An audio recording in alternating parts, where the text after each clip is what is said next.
Assalamualaikum warahmatullahi wabarakatuh. Perkenalkan, nama saya Adam Al-Fakih dari Pondok 3. Di sini saya akan menjelaskan tentang mata kuliah prestasi mesin.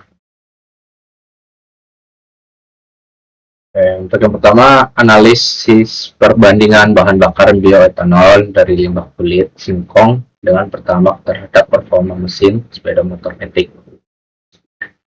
Selanjutnya, untuk metode yang digunakan kali ini pada penelitian ini terfokus pada pengaruh penggunaan bioetanol, limbah kulit singkong, dan bahan bakar pertamax, serta yang akan diamati adalah performa motor serta emisi gas buang dan konsumsi bahan bakar motor pada Vario 150 LED volt dengan menggunakan perbandingan tiga variasi campuran pertamax dan bioetanol, yaitu 20%, 80%, 40% banding 60% dan 60% banding 40%.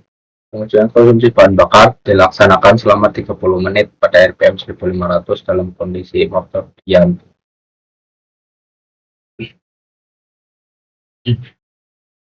Pengujian yang pertama dilakukan itu tahap pendahuluan dan pembuatan tepung kulit singkong.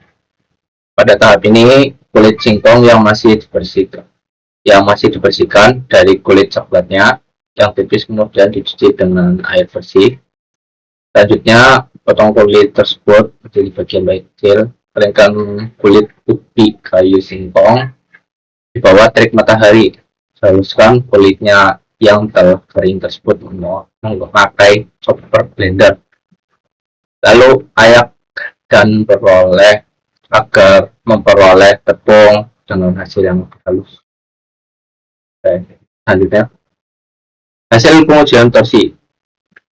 Uji terhadap torsi mesin dilakukan dengan menghubungkan poros mesin dan roller dinamometer, di mana hasilnya adalah adanya perputaran roda belakang akibat adanya daya di mana roda tersebut bersentuhan dengan silinder kecil sebagai ban.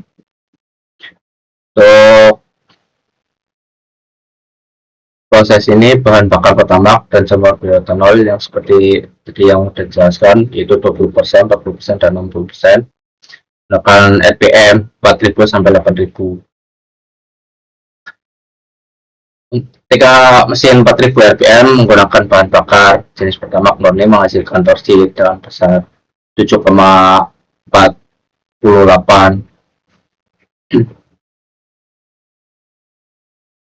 Newton per meter, sedangkan pada campuran bioetanol 20% sebesar 7,88 Newton meter.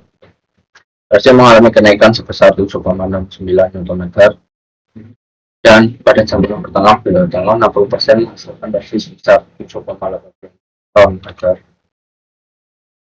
Pada putaran 7000 RPM yang dihasilkan motor standar sebesar itu 11,13 Nm, sedangkan pada campuran 20% sebesar 11,82 Nm.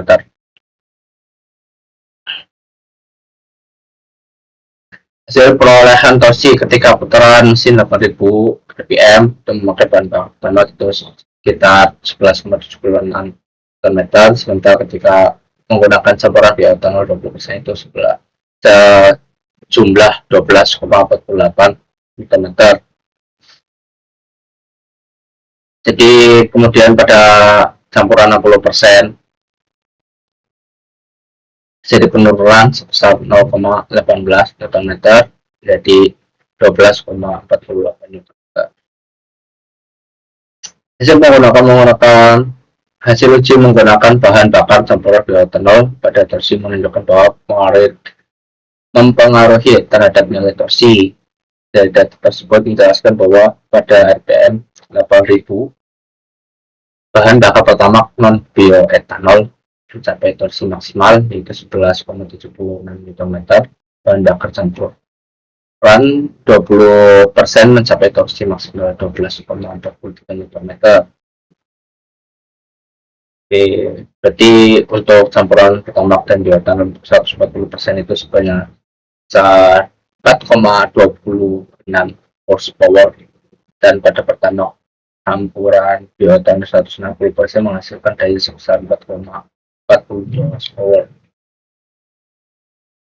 Daya mulai kembali meningkat pada putaran 7.000 rpm yang diperoleh motor standar jumlah 10,47 horsepower. Sedangkan campuran bioetanol 20% jumlah 11,19 horsepower pada campuran bioetanol 40% sebesar 10,84 horsepower, dan pada campuran pertama bioetanol 60% menghasilkan 10,99 horsepower. Selanjutnya ada pengaruh campuran bahan bakar etanol bensin terhadap konsumsi bahan bakar dan emisi terbuang pada kendaraan bermotor 125 cc sistem injeksi. Untuk pendahuluan, lihat pertumbuhan penduduk di Indonesia meningkat tiap tahunnya. Pada akhir 2020 aja mencapai 879.000 jiwa, dan dengan meningkatnya pertumbuhan penduduk otomatis menyebabkan meningkatnya penggunaan transportasi.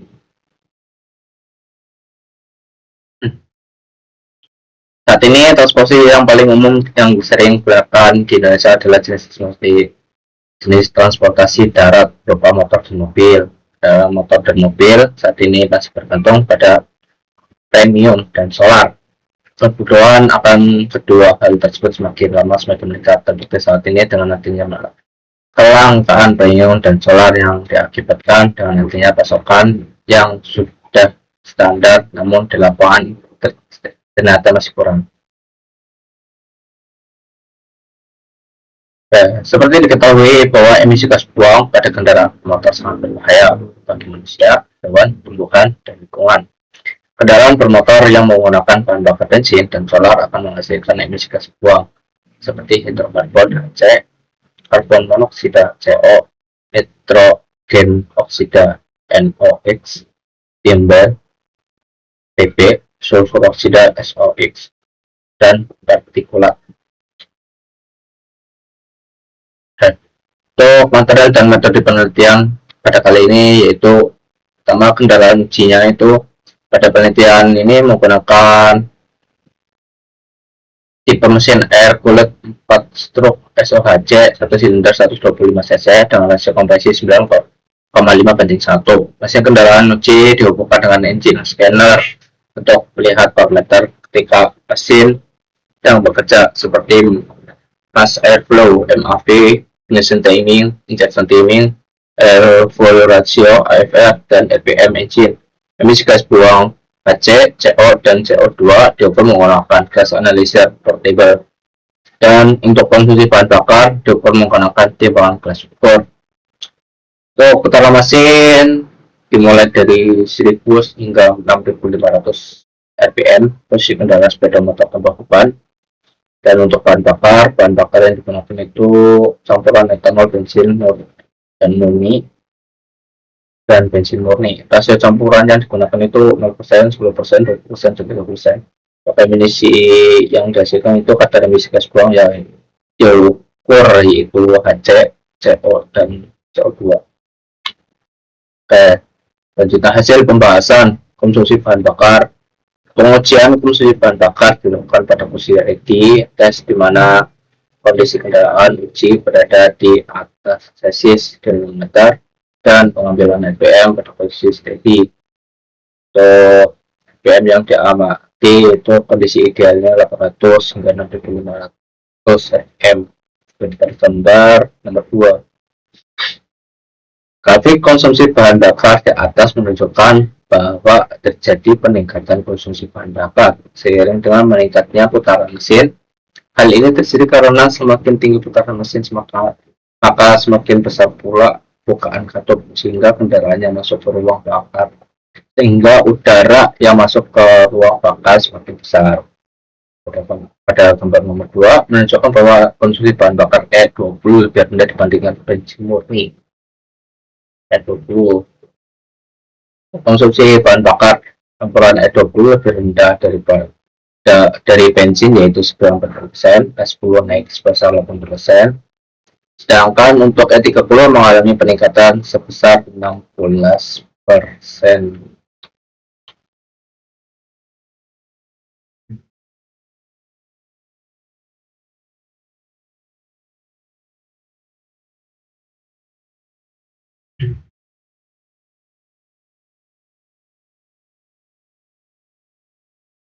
Di sisi lain, etanol memiliki kadar oksigen sebesar 34,8% sehingga ketika dicampurkan dengan bensin mampu meningkatkan nilai pembakaran yang mengakibatkan sedikit pemakaian bahan bakar. Selanjutnya ada emisi. Pada pengujian emisi gas buang yang diambil itu HC, CO, dan CO2 dan variasi RPM. Berdasarkan gambar 3 di atas, nilai kadar emisi HC pada gas buang ketika menggunakan bahan bakar E10, E20, dan E30 mengalami penurunan. Sedangkan semakin tinggi putaran mesin, maka emisi HC yang dihasilkan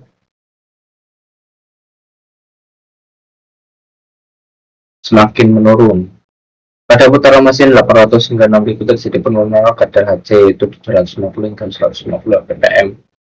Penurunan kadar HC terbaik terjadi pada campuran E20 yaitu sebesar 60% yang sudah memenuhi standar peraturan Menteri Lingkungan Hidup, sedangkan E10 hanya turun 13% dan E30 sebesar 15%. Dan selanjutnya ada emisi gas karbon monoksida. Sebelumnya itu ada emisi gas hidrokarbon atau HC. Itu ada karbon monoksida. Pada grafik 4 menunjukkan efek penggunaan bahan bakar campuran etanol bensin pada emisi gas buang CO terhadap putaran mesin, di mana semakin tinggi putaran mesin maka CO yang dihasilkan semakin menurun.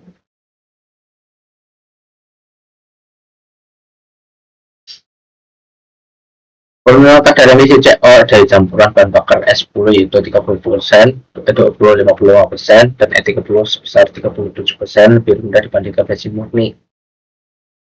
Dengan campuran 10% etanol pada premium mengandung oksigen sebesar 3,5%. Kalau sebagai bahan bakar yang punya karakteristik keunggulan campuran bensin dan etanol dapat memproduksi emisi putaran terutama CO dan HC serta NOx. Etanol merupakan senyawa oksigen yang mempunyai satu molekul OH dalam susunan molekulnya. Adanya oksigen inherent dalam etanol yang bersifat ini dan membantu proses pembakaran dalam silinder karena dapat meningkatkan atomisasi ion campuran udara dan bahan bakar droplet tersebut. Selanjutnya ada emisi CO2. Jadi grafik di atas terlihat bahwa terjadi perbedaan emisi CO2 antara bensin murni dan campuran etanol. Namun semakin tinggi putaran, baik pada bensin murni atau dengan penambahan etanol, terjadi kenaikan emisi gas CO2. Sedangkan untuk kadar emisi campuran etanol bensin lebih rendah dibandingkan bensin murni, yaitu E10 turun sebesar 6%, E20 turun sebesar 30%, dan E30 turun sebesar 20%. Jadi kesimpulannya pada kali ini, LSC penelitian menunjukkan campuran E20 adalah campuran terbaik untuk konsumsi bahan bakar, di mana masing-masing campuran bahan bakar E20 turun sebesar 40%, sedangkan E10 naik 8% dan E30 naik 16%. Untuk emisi hasilnya pada engine ketika menggunakan bahan bakar E10, E20, E30 mengalami penurunan, di mana semakin tinggi putaran mesin, maka emisi HC yang dihasilkan semakin menurun dan sudah memenuhi standar peraturan Menteri tentang lingkungan hidup. Emisi CO dari campuran bahan bakar E10, E20, E30 lebih rendah dibandingkan bensin murni, yaitu E10 sebesar 30%, E20 sebesar 55%, dan E30 sebesar 37%. Di mana semakin tinggi putaran EPM, maka semakin rendah emisi CO yang dihasilkan. Emisi CO2 terjadi. Perbedaan antara bensin murni dengan penambahan etanol, namun semakin tinggi putaran baik pada bensin murni atau Dengan menambahkan etanol terjadi kenaikan emisi gas CO2 karena pembakaran yang semakin sempurna dan campuran bahan bakar dan udara yang semakin turun. Sedangkan untuk kadar emisi campuran etanol lebih rendah dibandingkan bensin murni, yaitu E10 turun sebesar 6%, E20 turun sebesar 30%, dan E30 turun sebesar 20%. Ya, cukup sekian presentasi dari saya. Mohon maaf bila ada kesalahan kata atau kesalahan riset. Mohon dimaklumi. Terima kasih. Wabillahi taufiq wal hidayah. Wassalamualaikum.